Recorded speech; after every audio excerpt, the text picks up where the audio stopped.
Welcome back to the Fresh Rental, where we sit down with the people shaping the future of rental. Today, we've got James, owner and manager of James Equipment LLC out of Winchester, Tennessee. James founded his business in 2021, right in the middle of everything, and has been building it ever since. So we did a little digging before the this episode, and before rental, James was running operations at a trailer sales company, managing portable storage businesses, and even working as a machine operator. So he's in the industry from a lot of different angles, and he knows all the ins. Thank you. Glad to be here.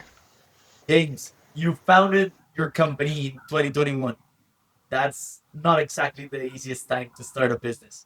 What made you decide? It's funny because when I look back, I don't remember the current dynamics with COVID and whatnot with COVID and everything being a real factor in the decision making process. But really, I was just I had an idea and I was just ready to do it then, and so we took the jump. You've got a background in trailer sales, residential and commercial construction, concrete pumping, all industries that are adjacent to rental. Was starting your own rental company always the plan? Did it evolve from? Yeah, it really kind of evolved. I think I've always kind of had an entrepreneurial itch, as it were, and probably from a young age, I probably would have thought or dreamt of being in dirt work, small excavation company business sort of a thing on my own. But as I got older, got more experience, matured a bit, the saying, don't work for the money, but make the money work for you. Sounds cliche, but I started to see that even in the dirt work space, while you do invest in some equipment and have that money working for you, you're still dependent on putting the time in. And rental hit my radar somewhere as checking the box better in that sense, kind of being more an asset-based business. And so it kind of captivated me, and so I stuck my toes in it and haven't gotten out since. Yeah, it's funny how somehow people that are in rental seem to end up in rental somehow. So that's funny to hear. And Yeah. also, now that we're talking a little about how you got here, do you remember what was the first piece of equipment you put out on rent, and what did? Yeah, I sure do. So I was the guy that bought a skid steer, put it on a trailer, parked it by the road with a rent me sign on it. Literally just started with a single skid steer. I'm kind of one of the guys that get made fun of by a lot of the rental operators on Facebook as being it was very much a sideshow, as it were. But from there, I've just been growing steadily and continuing to invest, continuing to add. What did I learn? I guess I started learning the rental business, started adding more equipment to meet the demand. Awesome. And now about demand. You're in Winchester, Tennessee, right? So that's a smaller market compared to some big cities like Nashville or maybe even Chattanooga.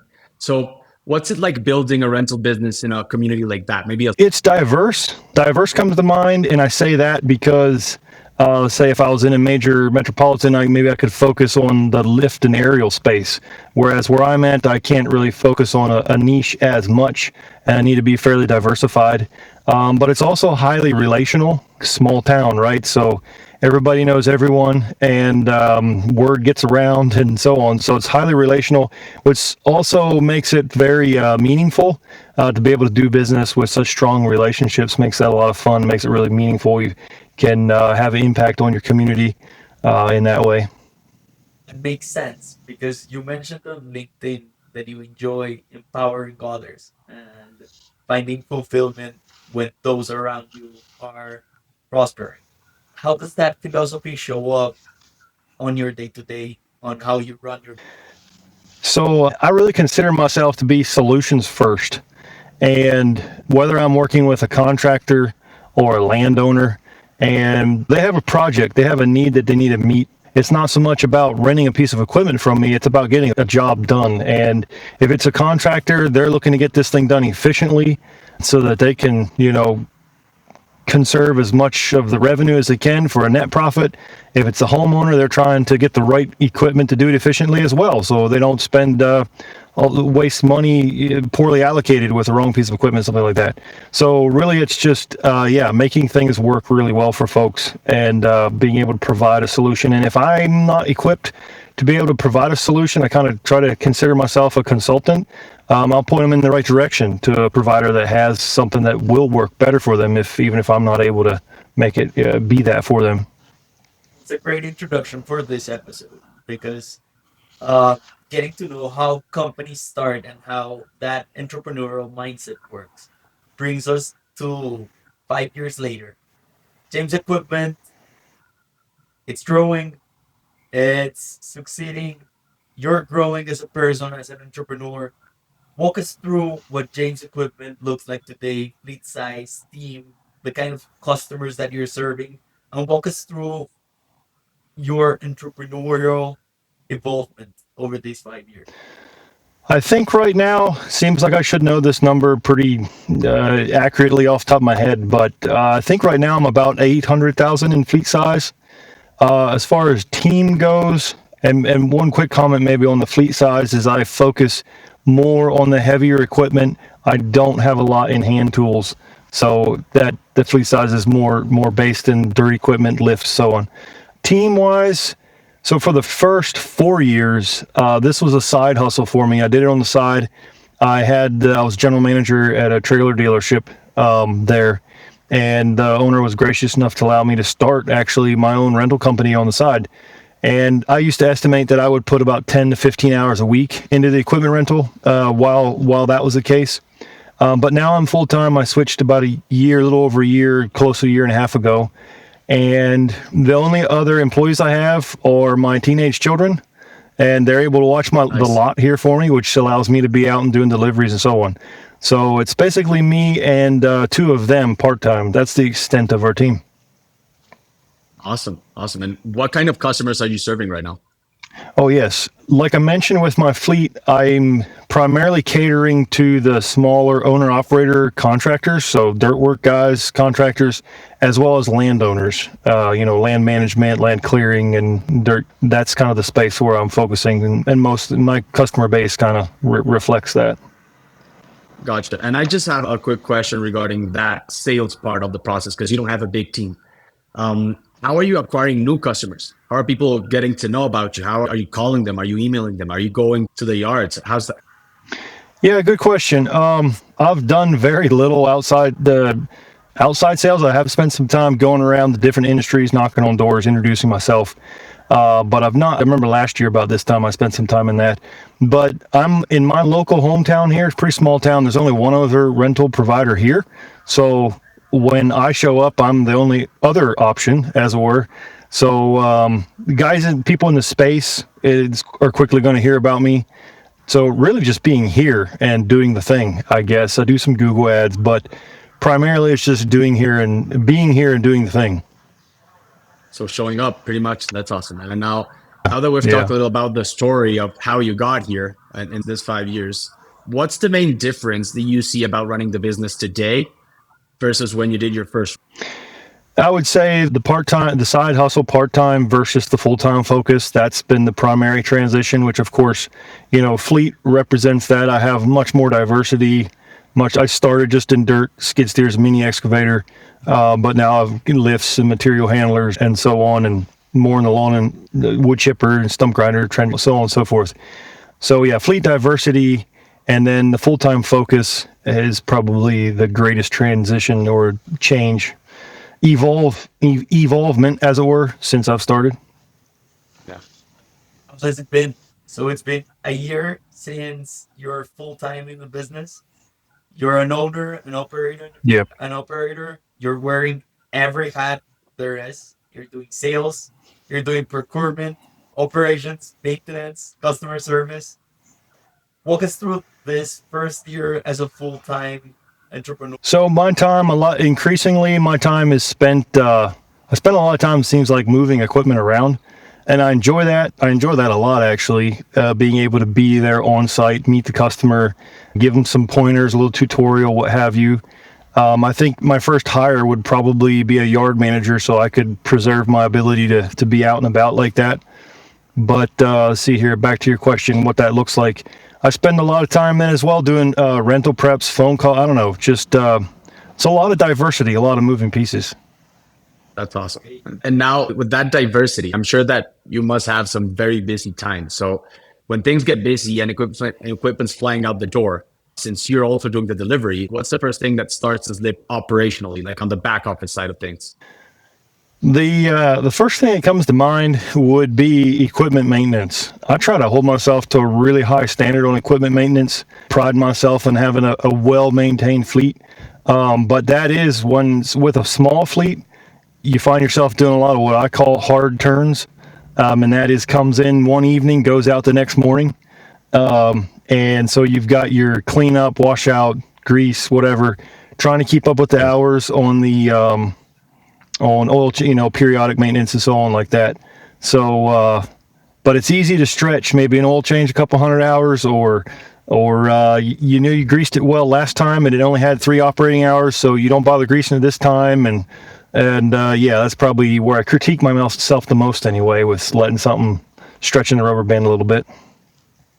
Got it. And now I want to go back to your story for a bit, since how we said at the beginning of the show, you've worked in trailer sales and the construction industry before.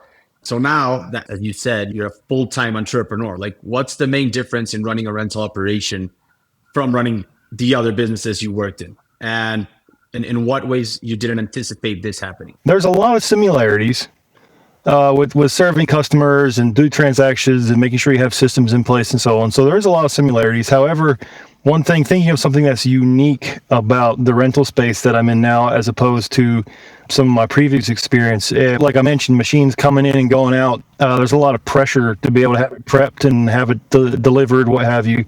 It's the pieces can at times move really fast, be pretty fast pace, in a sense. Right now, as we record this episode mid-April, what's the biggest operational challenge you're dealing with right now? And how are you actively working? I would say scaling is always a challenge, regardless of what stage your business is. But as any founder or small business owner knows, the hiring that first employee, which I already have great opportunity with some great kids of mine, great children of mine that are able to help me out.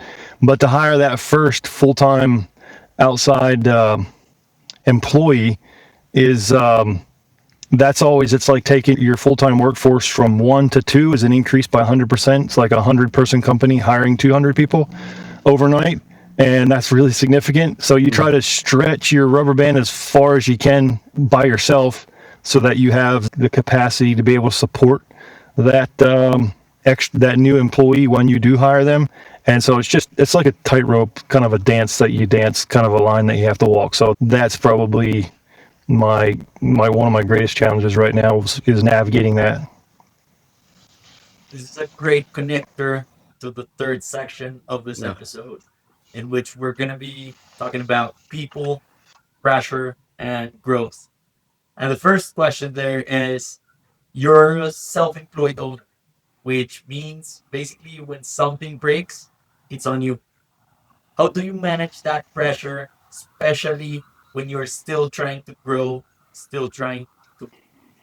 Yeah, that's a good question. So one way I describe myself, or one virtue I would perceive myself to have, is that I'm a figure outer, as I say. Everything is figure outable, especially these days with the access technology that we have.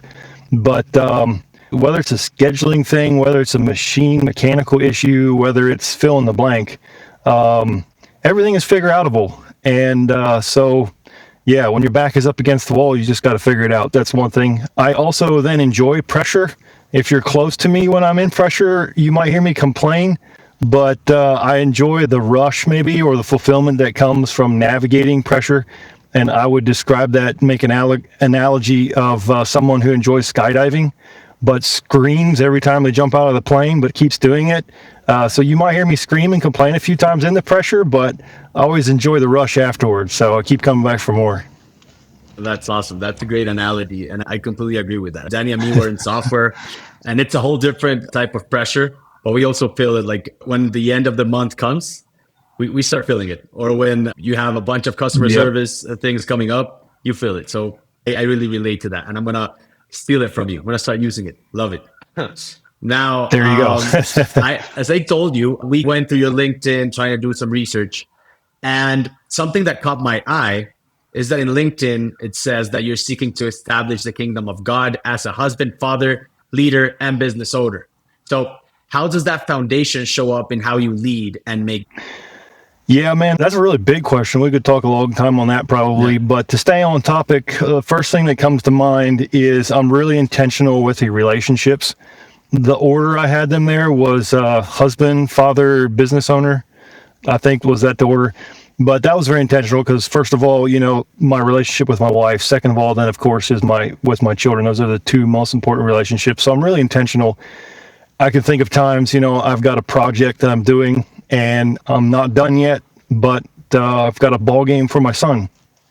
So I'll go stop the project, go watch the ball game with my son, or watch my son play the game, depending on the situation. Come back and finish the project in the night because it needs to be done by morning, right? So make sacrifices like that while still carrying the business forward. I guess that would be one of the first things that comes to mind in that. Awesome, love it. Is that something you would be looking for in someone you hire? If you were bringing someone onto the team tomorrow, is that a quality you would be looking? Yeah, so I'm a pretty open-minded guy. I'm comfortable working with people that don't maybe have the same goals in life that I do. Obviously, they need to align enough in our space to be able to work well together. Yeah, that's always a plus if they have some of the same deeper life goals and faith-based goals or values that I do. But honestly, that's not a must-have necessarily. What is a must-have for me when hiring someone, though, is they need to be a figure-outer. Like I mentioned before, nothing irks me more than having to figure something out for someone. In my catchphrase, my quirky catchphrase that I always kind of leave behind is nobody showed me how to do this either. So Yeah. if I had to figure it out and I'm figuring it out for you, then you're of no use here. Go work in a factory. Like, you need to be able to figure stuff out on your own. That, and you also need to have a commitment to self-improvement, continually, whatever, self-improvement, book reading, we always have more in it. So there's always more potential there.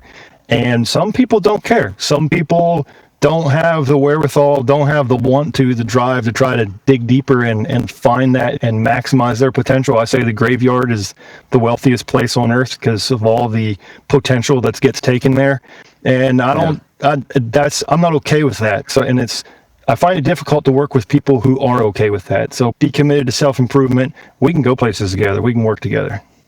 And now that you're talking about being a figure outer, for me, part of being a figure outer is that you got to try. Sometimes you're going to fail, right?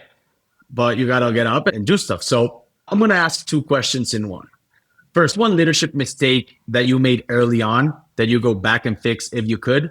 And then what's the hardest lesson you've learned in this 5 years? So the first question, what mistake did I make? Probably being too hesitant. And that can be maybe too hesitant to make a purchase, make an investment move that I should make, that just kind of drag my feet. Maybe I'm too hesitant to hire someone. Obviously, I've not hired in this business, but in previous management roles, or even more so, too hesitant to fire someone. So don't be too hesitant. If you feel it's the right thing to do it already. And I'm sorry, repeat your second question to me again. No worries. What's the hardest lesson you've learned in this? Oh, yes. Hardest lesson. So my way of interpreting hardest lesson is like the one that cost me the most dollar signs. And to be honest, I'm kind of surprised with what comes to my mind in that sense, but that is that your friends or people that you thought were your friends will be some of the ones that will take you for the most money, believe it or not. And being generous to friends, I guess, and that sounds, I don't have a cynical viewpoint. Like, I like working with friends, but I've probably been burnt the most by people who I thought were my friends. That's interesting. It's just all about trust. So that's a good lesson. And you heard it first in the Fresh Rental podcast. That's a great bridge for my next question. What's that one thing that you do for customers that's them coming back instead of calling the next? Just being reliable, showing up, being punctual, following through on commitments, because we all know how it is in the industry.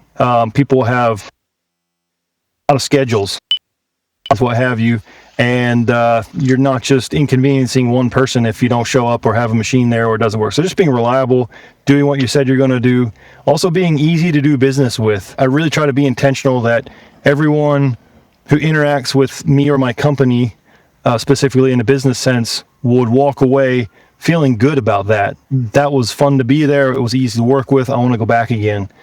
So that just being personable and workable, I guess, and really demonstrating that you're here for them. And now that we're talking about customer service, I mean, you've been in both sides. So customer side and now operator and owner side.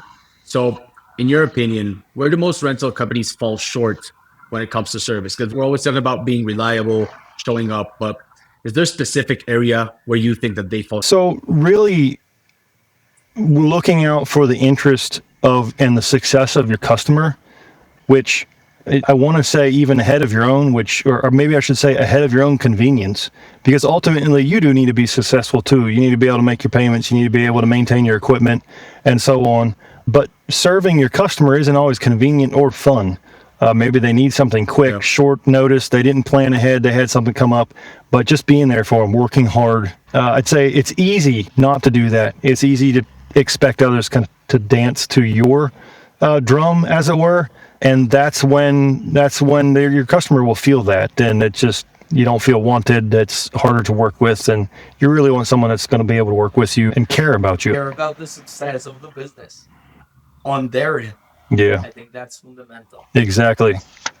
If you could snap your fingers and improve one thing about how your operation runs tomorrow, one real tangible thing, I would say I'd probably center around scale and systems, because as you scale, you need systems. And it's just implementing scale and systems. If I could make that happen with a snap of the finger, why, then I would. as do you look ahead, as you look into the next year, to what are you most focused on? Fleet and team. I'm a very small operator yet. My fleet size is small comparatively, so I'm looking to continue to diversify and add to that, and then naturally team along with that to service all of that. Do you have any metric, any goal that you want to share here in the pod that you can look back a year from now or 2 years from now and say, hey, I said it on the pod and here I am? Man, that's a good question. I don't know if I would have. I'd probably kind of be pulling it out of my thumb if I put a number out or something like that. Really, just continue to try to meet the demand as aggressively as possible, I would say. Okay, and do you think that independent rental operators need to start paying attention to that before it catches them off guard? Or what will you say that they need to start paying attention to now? Like the company's your size and where. Yeah. I would say it's never too early to have systems and standard operating procedures in mind. It's just good discipline for yourself. But then also when you start adding people, to have that already defined and be able to just plug them into that puts you a step ahead, as it were. It keeps you ahead of the curve. That would be a good place to be mindful of. And it's easy not to when you're just by yourself, because it's all under one roof anyway, all under one skull cap. But yeah, don't overlook that. And I don't want to repeat myself on this one, but we try to teach or encourage the younger generation to start their equipment rental business, or if they're taking over their family business, we want to highlight those mistakes. What's another mistake that you see owner operators making that you've already learned the hard way? And what learnings do you have that you could share with the younger generation? Two things that come to mind. One is I was talking earlier, but be personable. Be someone who people enjoy doing business with, that they enjoy interacting with you, because you don't want to have a barrier of people doing business with you because they kind of don't enjoy having to call you or talk to you or your people. But if you feel good to talk to, that they're going to be coming back. So make sure you're maintaining that, and then also maintain your fleet. Like, your fleet represents a lot about who you are and how you present yourself and the culture of your company. I feel like that is reflected in your fleet, how well it's taken care of, and if you keep it looking fresh or keep it maintained, that would be an easy mistake or oversight to make as well. someone on that younger side is thinking about starting their own rental company today, what would you tell them about what it actually takes to start? Yeah, that's an excellent question. I would say probably in my perspective of anything I'm saying here, this is probably going to be the most valuable specifically to those people. But first of all, be careful who you speak to. Or be intentional, maybe I should say, who you speak to, because there's a lot of really good rental leaders, business owners, CEOs in the rental space that never actually started their own rental business from scratch and bootstrapped it, as it were. And that shows like those people have a lot to offer, but then at the same time, they have a blank space because it's a unique set of challenges to bootstrap your own from scratch, right? So seek those people out, and that's a small group of people. Actually, there's not a lot of those. There's not a lot of us. For context, for myself, my aside, just to give a little bit of an idea, I'm not highly capitalized myself. I don't come from business. My dad's a school teacher and has a low tolerance risk, so I don't really come from a business background or anything like that. My initial capital investment into my company, and my only capital investment actually in my company, not counting sweat equity and not counting a personal vehicle I used for deliveries, was $8,000. And that was the website work, the branding, the initial startup cost, as it were. Beyond that, you need a good partnership with a lender, obviously, because it takes a lot more than $8,000 Yes. to build a rental fleet. And what I've been able to do there is I have no partner, just working with a community bank, locally owned community bank. And my strategy, this is a little hack that I'll share, but local banks, they're oftentimes used to working with farmers and they'll do an annual payment. So if you can secure a no money down loan with an annual payment and rent that thing as hard as you can, put that money toward the annual payment. But if you get to 8 or 9 or 10 months into this note and you see that you've not made the rental revenue to pay that note that's going to come due here at the end of the 12 months, then you have the opportunity to sell it. And I buy used. That's another tip. Don't be bashful about buying used. You can buy fresh used equipment. You can refurbish it a little bit. You can make it look good. Customers will appreciate it, but you don't have to buy new off the lot, which allows you to have the exit opportunity if it doesn't work out, if it doesn't rent. So you're 10 months into that note, it's not renting. You're not going to make your payment here in a couple months. Then you can resell it. You only needed to rent it a little bit to be able to pay the couple thousand in interest and the loan origination fee and be able to recoup your balance on that note, right? So that's been my hack for a low risk with an exit strategy and a low small capital investment, I guess you would say, to be able to build my fleet. But since that initial $8,000 that I put into my rental business, that's the only capital I had to come up with, and including my business location that I've also bought. That was largely the same way. And again, sweat equity goes a long way. I will say for the first 4 years, I did not draw any wage. So again, a lot of sweat equity investment, but grit. Oh, in that process, you need a lot of grit to be able, because you're going to be grinding and grinding and grinding, but it can be done. You don't have to come from money. You don't have to have $1 million in the bank. Yeah, it's attainable, shall we say. Those tips are I just want to awesome, say, man. Yeah. I just want to say, I think that's the best and most upfront answer we've got it in the pod about Yeah. how to start your own equipment rental business. Yeah. Thank you. That's Absolutely. awesome. I'm sure that's going to empower a ton of people to start investing in equipment. I might even do it with the annual payment. That's awesome, man. Yeah, there you go. James, we're getting to the end of the show. We like to do something called the lightning round, and it's just quick questions, quick answers. So, Sure. you ready? Awesome. Yeah. Last song you had. Been recently listening to a Celtic playlist. I got some Irish in me. Okay, nice. What show are you? It's probably between two. It's either going to be The Chosen or NCIS. Nice. Chick-fil-A, Taco Bell, or McDonald's? What's your order? That list, definitely a chicken sandwich from Chick-fil-A. Gotcha. Favorite rental tool, workflow hack, or trick? Rental tool, I'm going to say a skid steer with a Harley rake. You can really wow some people on a driveway or lawn with a little bit of skill in the operation. Awesome. And now, last but not least, who do you challenge as First one comes to mind would be my friend Renford Cohen.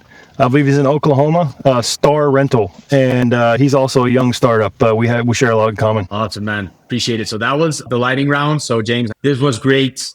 Tons of insights, tons of valuable info for our young professional network. And I really appreciate you. Yeah, absolutely. My pleasure. I was excited to have the opportunity. James, building something from scratch in a market like yours takes grit. And the kind of experience you bring to the table is exactly what this show is for. Thank you so much for being here. This is the Fresh Rental. And thanks, man. Thanks Appreciate your for time, brother. supporting. You bet. Absolutely. Thank you.